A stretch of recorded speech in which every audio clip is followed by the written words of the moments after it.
আছো সবাই? আশা করি সবাই ভালো আছো। আজ আমরা একটা জ্যাকেট কাটছি। এই জ্যাকেটটা কেমন কাটা হয় এবং কেমন ম্যানুফ্যাকচারিং করা হয় তার উপরে আমরা একটা ছোটো করে ভিডিও বানাচ্ছি। এই জ্যাকেটটার ফেব্রিক্স মিনিমাম একটু কটন টাইপের, একটু নেট টাইপের আছে। এটা হচ্ছে সামনা, এটা হচ্ছে সামনা, এই গলা, এই হচ্ছে ডিজাইন, খুবই প্রিমিয়াম কোয়ালিটি। আর এইটা হচ্ছে আমাদের কাটিং লেয়ার, এটা আমাদের কাট, সামনার কাট, এবং ফিটনেসটাও দেখেছি অনেকটাই চওড়াই আছে। আমরা একটা কেটে দেখাচ্ছি আপনাদেরকে। দেখো,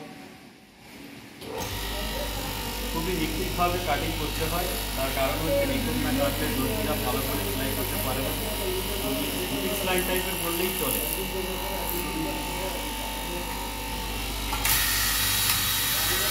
দেখো, সামনে নিয়ে এসে একটু দেখো, এটা হচ্ছে ফেব্রিক কাটিং মেশিন, যার ব্লেড খুবই ধার আর খুবই সেন্সিটিভভাবে কাটিং করতে হয়। না কাটিং করলে হাত কাটার সম্ভাবনা অনেক বেশি। ঠিক আছে, আমরা একটা ছোটো ভিডিওর মাধ্যমে আপনাদেরকে দেখালাম, আপনারা এই কাটিংটা দেখুন।